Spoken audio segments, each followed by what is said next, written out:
Ladies and gentlemen, what's up? And welcome to episode 195 of the Idiotic Sports Talk. I'm your host, Liam Gavin, coming to you live from my bedroom.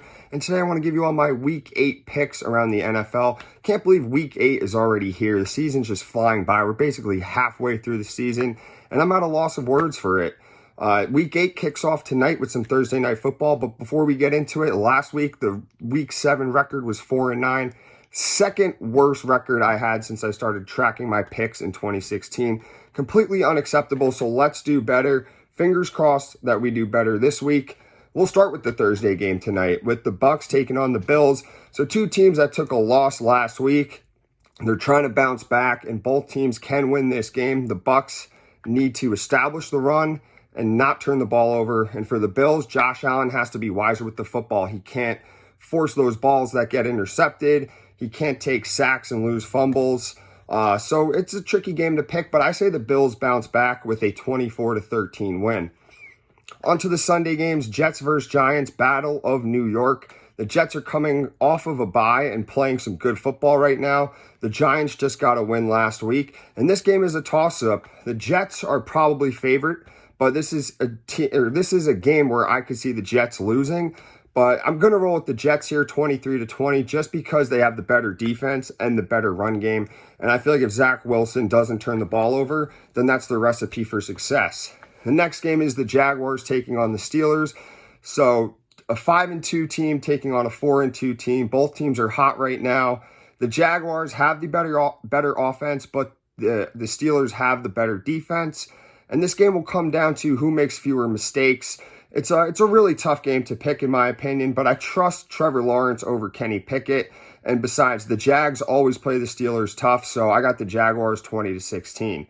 Next, the Eagles take on the Commanders. So the battle between two NFC East teams. They usually split 1-1 every season, and Philly has beaten the Commanders earlier. And on paper, the Eagles should win this game, but I just have a feeling that the Commanders will come out swinging. The Commanders almost beat them a few weeks ago, and I wish they'd both lose as a Cowboys fan, but I'm going to pick the Commanders 30-27 in a back-and-forth battle. Next game, my Cowboys take on the Rams. So these two teams, they always play each other tough. The Rams have two lethal wide receivers in Kupp and then the rookie Puka Nacua. And the Rams offense always starts off strong, but they seem to fade in the second half. The Cowboys defense has to watch out for those two receivers that I've named earlier, and they have to get pressure on Stafford. The Cowboys have to play mistake-free football, so I got the Cowboys winning this one 28-23 in a stressful game that doesn't have to be stressful, but they're going to make it stressful, and they're going to start off strong by getting a win after their bye week. Next is the Vikings taking on the Packers. So battle of NFC North rivals. They usually split 1-1 every season. But, the Vikings are playing some good football right now. They gashed the 49ers. Even without Justin Jefferson, they were making explosive plays against a very good defense. And speaking of defenses, the Vikings defense has been stepping up as well. And the Packers, they just haven't looked good at all. They still can win this game, though. You can't count them out completely. It could go either way, but I got the Vikings winning 27-20 just because I think they're the better team all around, and Kirk Cousins is balling out of control right now. Next, the Falcons take on the Titans, so another tough game that can go either way. The Falcons can win this game if Desmond Ridder just avoids turning the ball over. Last week, he was very sloppy with turnovers, and if they can get that run game going like they have been, they'll be pretty successful. And if they could stop the run game, if they could stop Derrick Henry on defense, then I don't see how they lose this game. As for Tennessee, they're coming off of a bye week, and they're desperate for a win. Tennessee creates a tough matchup for Atlanta, though, because they could stop the run very, very well and also force turnovers. And I'm not sure if Ryan Tannehill starts, so we might be seeing Malik Willis or the rookie quarterback Will Levis get the start. But I got Atlanta in a 17-16 game. I think it's going to be very close. The next game, Patriots taking on the Dolphins. So two AFC East teams battling it out. The Patriots got a huge win last week. The Dolphins got a tough loss last week. But I think the Dolphins are going to be able to bounce back this week, though, against the Patriots. The Patriots always struggle on the road in Miami. And the combination of Tua and Mike McDaniels, they just own Bill Belichick and the Patriots. Anything can happen, but I got the Dolphins here 31-16. The next game is the Saints taking on the Colts. So 2, 3, and 4 teams looking to bounce back after both lost close games last week. And it's a tough matchup to pick from. Another 50-50 game. It comes down to who do you trust more, Derek Carr or Gardner Minshew? Who will make the less mistakes between the two? I guess the Saints slightly have a bit better of an offense than the Colts. The defense advantage definitely goes to the Saints, even though I feel like the Colts defense is a little bit underrated. I'm not confident in picking this game, but I guess I'll go with the Saints 26-23. Next, the Texans take on the Panthers. So both teams coming off of a bye. The Texans feeling good at 3-3, while the Panthers are 0-6 and still have not gotten a win. The only winless team in the league right now. It's going to be a battle between two rookie quarterbacks, C.J. Stroud for the Texans, Bryce Young for the Carolina Panthers. Stroud was the second overall pick in this year's draft, and he's been playing better than the first overall pick in this year's draft, Bryce Young. But the Panthers can win this game, though. It's not like they're going to get smashed and battered. I don't think they will. I think they'll keep it close. But I'm going to roll with the Texans 27-17 just because C.J. Stroud's playing really good. And the Texans have just been playing better football than the Panthers this season. Next, this is going to be a good one. Browns taking on the Seahawks. So another difficult matchup between 2, 4, and 2 teams. No Deshaun Watson for the Browns, so P.J. Walker can go out there and get the win as the starter. Cleveland just needs to run the ball and play defense, which they have been doing very well this season. And as for the Seahawks, Geno Smith needs to avoid turning the ball over.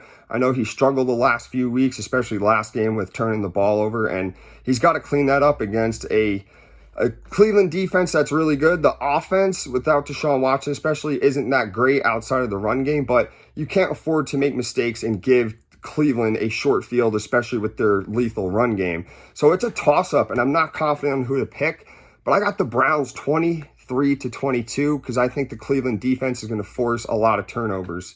Next is the Bengals taking on the 49ers. Another tough game to pick. Cincinnati's coming off a bye, but the Niners return home after 2 losses to teams that they should have beat. The game's going to come down to who has the better offense. It's pretty much a toss-up, but the better defense, I say, goes to the Niners. But something tells me that Joe Burrow is going to light them up in this game. I heard that Brock Purdy is in concussion protocol, so he might not play, and it might be Sam Darnold. And Sam Darnold, he was never given a fair shot with the Jets or the Panthers. I think in this system, with these types of players on the Niners, he can really show out. But I can't see the Niners losing 3 straight games. It's such a tough choice, but I'm going to roll with the Bengals here, 27-24. I could even see overtime happening. This could literally be the game of the week. The next game, Chiefs taking on the Broncos. So AFC West rivals meet for the second time in just 3 weeks. This time, the Chiefs travel to the high altitude of Denver. I don't think it'll be a problem for them because they've won 16 straight against the Broncos. The Broncos did play them tough just a few weeks ago, but the result was a loss. That's how the game ended. And can the Broncos finally beat them? I doubt it. I'll believe it when I see it. But as of right now, they've lost 16 straight against the Chiefs, so I don't see how anyone could pick Denver.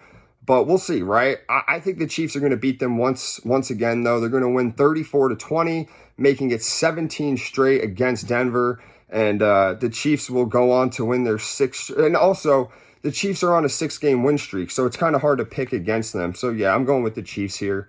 Next, the Ravens take on the Cardinals. So, the battle of the birds. However, one bird is more powerful than the other, and that will be the Ravens. Anything can happen, but I don't see a way how the Cardinals can win.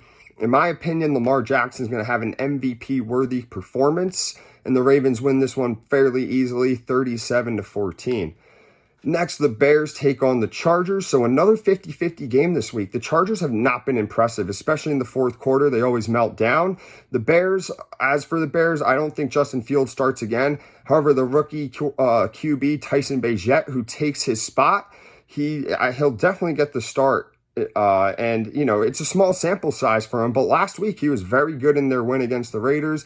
If the Bears defense shows up like they did last week as well, watch out. They could really pull off an upset against the Chargers. And as for the Chargers, Justin Herbert and the offense needs to step up in that second half. They always fall flat in the second half. Herbert will have some turnovers. They just can't get points on the board. So they need to move the ball and get in the end zone in order to win this game. And I'm not confident, but I think the Chargers bounce back and they get the win 31-23.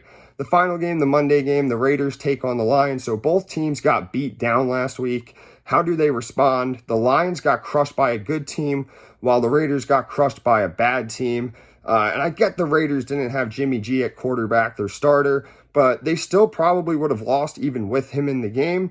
But I definitely see the Lions bouncing back. They tend to pummel really bad teams. So I think they get this win 35-17. They're just better, way better than the Raiders are. But anything can happen, but I'm confident with the Lions getting this win. So that's it for my week 8 picks around the NFL. Let me give you my lock of the week. I'm going to go with the Ravens over the Cardinals.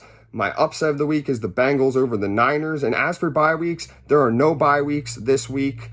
All 32 teams are playing, so we're going to have 16 games total. A lot of football this upcoming week. I can't wait. Let me know what you guys think of my picks. Give me some feedback. Let me know what games you're excited for. Let me know what games you don't really care about. Just voice your opinions. I love when people do that. And remember to subscribe to this YouTube channel. Follow me on my Instagram. Take care and enjoy some football.